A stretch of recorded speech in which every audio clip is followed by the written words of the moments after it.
आबना Hormuz और बाबुल मंदब में जंग की आग एक दफ़ा फिर भड़क उठी।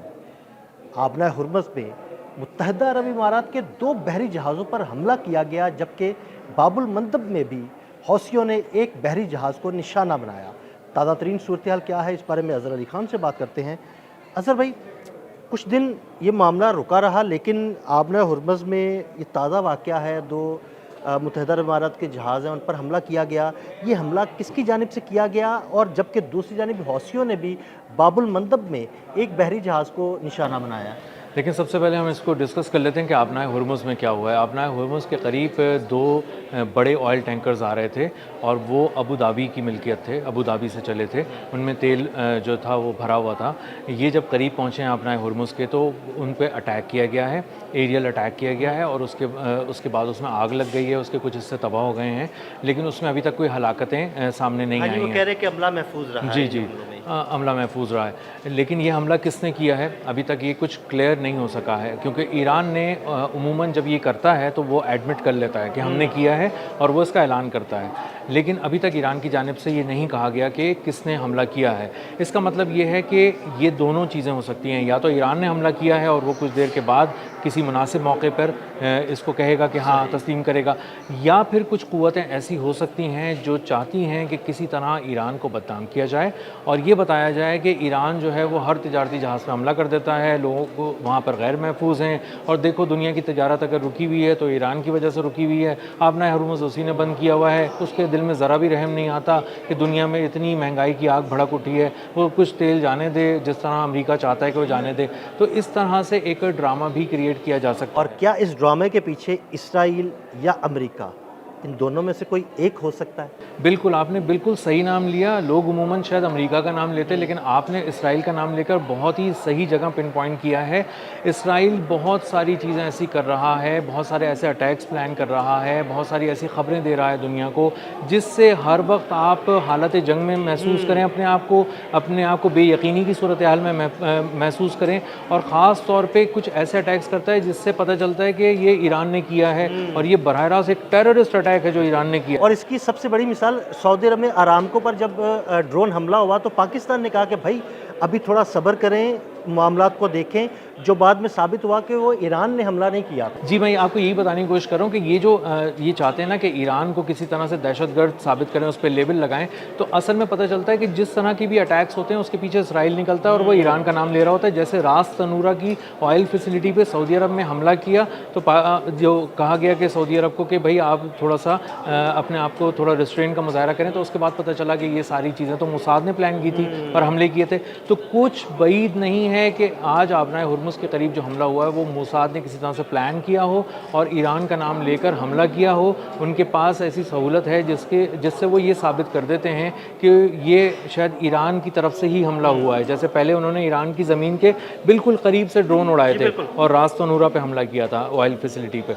तो अब हो सकता है कि इसी तरह की कोई चीज़ मोसाद ने प्लान की हो, तो ये आने वाले दिनों में साबित होगा कि सामने आ जाएंगे कि आने वाले दिनों में क्या होने वाला है। अच्छा अज़हर भाई, दूसरी तरफ हौसियों ने जो हमला किया है वो किस शिप पर हमला किया, वहाँ उस पर कितना नुकसान हुआ, उस बारे में हमारे नाज़रीन को बताइएगा।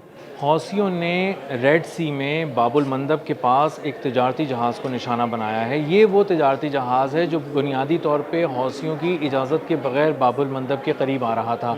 उसको वार्निंग दी गई, उसको रेडियो सिग्नल्स पे बताया गया, लेकिन उसने उसको इग्नोर किया और अपनी पेशकदमी जो थी, अपना सफ़र जो था वो जारी रखा। तो वो अगर अपना सफ़र इसी तरह जारी रखता तो वो बाबुल मंदब को बहुत आसानी से क्रॉस करके आगे चला जाता। तो इसीलिए हौसियों ने जब अपनी वार्निंग्स का पूरा एक जो कोर्स ऑफ एक्शन होता है उनका, उसमें जो वार्निंग्स वाला हिस्सा था, जब वो पूरा कर लिया तो उसके बाद उन्होंने उस जहाज़ पर अटैक किया और इसको यूके की मैरीटाइम जो ट्रेड ऑर्गेनाइजेशन है उसने भी कंफर्म किया है कि एक तिजारती जहाज़ को निशाना बनाया गया है, हौसियों की जानिब से बनाया गया है। और हौसी जो है वो मुस्तकिल ये बात बता रहे हैं कि न सिर्फ उनका बाबुल मंदब पे कंट्रोल है, बल्कि वो वो यमन की फोर्सेस को भी अलाउ नहीं करेंगे कि किसी तरह से वो ज़मीनी तौर पे भी आगे पेशकदमी करें या आगे बढ़ें या उन इलाक़ों में अपनी प्रेजेंस को मजबूत करने की कोशिश करें जहाँ पर हौसी मौजूद हैं। और इसीलिए कुछ जगहों पर हौसियों ने बहुत ही ख़तरनाक बड़े पैमाने पे और बहुत मुहलिक हमले किए हैं, जिसमें उनके 1 दर्जन से ज़्यादा फ़ौजी भी मारे गए हैं। तो अब असल में वो चारों तरफ उन्होंने अपने जंग का जो मैदान है वो सजाया हुआ है। इस वक्त हौसियों ने बाब अल मंदब पे उनकी ख़ास नज़र है, गहरी नज़र है, और उन्हें अंदाज़ा है कि जिस तरह अपनाए हुर्मुज़ ईरान के लिए बहुत अहम है, हमारे लिए बाब अल मंदब बहुत अहम है। अगर हमने यहाँ पे ज़रा सी भी गिरफ्त को ढीला कर दिया तो यहाँ से फिर लोग चढ़ दौड़ेंगे इस पर, दुनिया की ताकतें, क्योंकि यहाँ से अमेरिका, बरतानिया, यूरोप जाने किस किस का यहाँ पर सारी ट्रेड यहीं होती है। उनका माल यहाँ से होकर गुजरता है, यूरोप जा रहा होता है, अमेरिका जा रहा होता है और इसी तरह के दीगर ममालिक जा रहा होता है। तो अगर हमने अपनी गिरफ्त को कमज़ोर करने की कोशिश की तो ये वहाँ पर पहुँच जाएंगे और अपनी फ़ौज लेकर आएंगे, तो पीछे अपने ये जंगी जहाज़ लाएंगे, आगे तिजारती जहाज़ रखेंगे और इस तरह बाब अल मंदब क्रॉस करेंगे। तो हम थोड़ी बहुत भी रियायत ना दें तो बेहतर है, वरना ये कहीं ऐसा ना हो हम थोड़ी सी जगह दें और ये मुस्तकिल यहाँ पर आकर। अच्छा अजहर भाई, दोबारा से बाब अल मंदब से एक दफ़ा फिर आबना हुर्मुज़ की जानिब आते हैं। आबना हुर्मुज़ के बारे में ईरान का ये कहना है कि हमारा उस पर मुकम्मल कंट्रोल है, कोई किसी किस्म की कोई हरकत ना करे, जो भी हरकत करेगा कोई ऐसी नकलो हमल उस पर हम नज़र रखे हुए हैं, हम उसको निशाना बनाएंगे।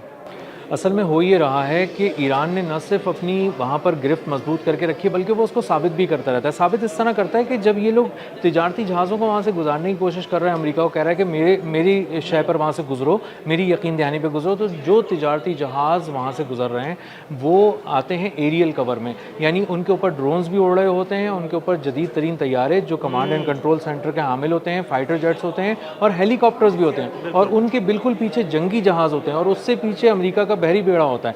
तो एक पूरा एरियल कवर, एक मजबूत कवर के साथ वो आगे बढ़ रहे होते हैं। तो वो दूर दूर तक देखते हैं कि ईरान कहाँ कहाँ से हमले कर सकता है। उसके बावजूद ईरान आने देता है उनको एक क्लोज प्रॉक्सिमिटी में, यानी एक ऐसे इलाके में जिस पर उसका मुकम्मल कंट्रोल है। जैसे ही वो बहरी जहाज़ उस इलाके में आता है फिर उसको निशाना बनाया जाता है। उसको निशाना बनाया जाता है। ऐसे 2 बहरी जहाज़ कम से कम उन्होंने बिल्कुल तबाह कर दिए जो एरियल कवर के नीचे सफ़र करके आ रहे थे।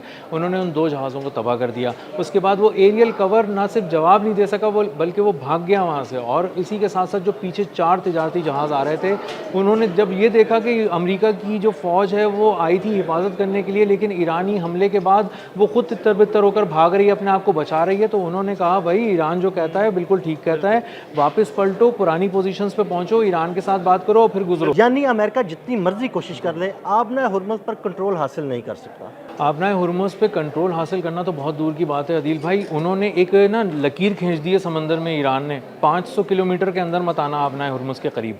500 किलोमीटर के दूर से USS अब्राहम लिंकन बहरी बेड़ा अमेरिका का वो वहाँ से आता है, पेट्रोलिंग करता हुआ गुजर के चला जाता है। बहरी जंगी जहाज़ आते हैं, वो वहाँ से पेट्रोलिंग करके गुजर जाते हैं। वो उस जगह को पार नहीं कर पा रहे, वो किसी और को क्या कुछ पार कराएंगे। तो वो इस वक्त अमेरिका की फ़ौज खुद ईरान के इशारों पर चल रही है।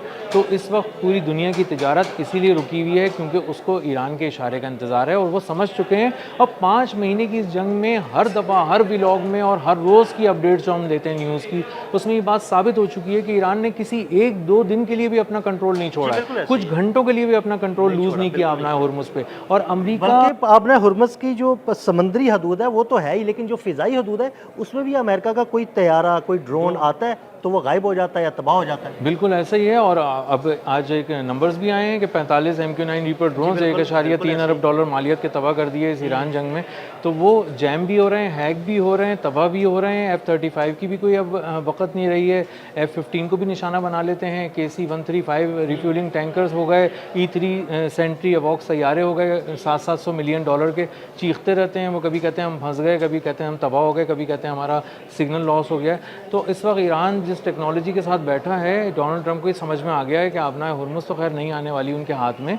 पिकेक्स माउंटेन के नीचे कुछ है या नहीं है वो भी उनके हाथ नहीं आने वाला। उन्हें बस अब एक नुमाया सा कोई जुमला चाहिए कि हम जीत गए हैं। बस वो ये चाहते हैं कि कोई एक ऐसा सेफ पैसेज मिल जाए या कोई एक ऐसा हमला हो जाए जिसके बाद हम ये कह सकें जनाब हमने ईरान को तबाह कर दिया और उसके बाद खामोशी से या ढंढोरा पीटते हुए वापस चले जाएं? बिल्कुल ऐसे ही एक जुमले का इंतज़ार है और इस जुमले को कहीं से भी ना उनकी फ़ज़ाइया ला के दे पा रही है, ना बहरिया ला के दे पा रही है, ना बर्री फ़ौज ला के दे पा रही है। सैंडकॉम और पेंटागन के पास कोई एक हिकमत अमली ऐसी नहीं है कि वो एक बड़ा सा हमला करके दिखा दें कुछ और करके वो उस वॉर थिएटर से बाहर निकल जाएं। अब उनके पैसे भी रोज़ लग रहे हैं, मिलियंस ऑफ डॉलर सिर्फ आपने नेवी की डिप्लॉयमेंट पे फूंक रहे हैं वहाँ पर। बिल्कुल, सिर्फ डिप्लॉयमेंट पे ही लाखों डॉलर रखते हैं, जहाँ जो इतने नेवी सील्स वहाँ पर मौजूद हैं, उनकी खुराक है, उनके रिहाइश के इंतज़ामात हैं, फिर उसके बाद जो समंदर में उनके बहरी बेड़े हैं, उनकी नकलो हमल के लिए उनको जो फ्यूल चाहिए, तो उस पे तो लाखों डॉलर लग रहे हैं। बिल्कुल ऐसा ही है और उसका हासिल कुछ भी नहीं है। उसका हासिल ये है कि आप उसके करीब नहीं आ सकते जिस जगह पे लकीर खींच दी है ईरान ने। तो बात यह है कि अमेरिका मुकम्मल तौर पर नाकाम हो चुका है और उसकी जो बहरी ताकत का गुरूर था वो अब नाए हुर्मुज़ और बहीरा अरब के दरमियान किसी मकाम पर तलाश कर लिया जाएगा जहाँ उसकी कब्र बनी हुई है, वो वहाँ डूब चुका है और अब अमेरिका चाहते हुए भी आबनाए हुर्मुज़ पे कब्ज़ा करना तो दूर की बात, उसके करीब भी नहीं फटक पा रहा। बहुत शुक्रिया अज़हर भाई। अज़हर भाई ने बड़ी तफसील के साथ इस सारे मामले पर रोशनी डाली। मज़ीद अपडेट्स के लिए हमें फॉलो करते रहें। अदील अहमद और अज़हर अली ख़ान को इजाज़त दीजिएगा। अल्लाह हाफ़िज़।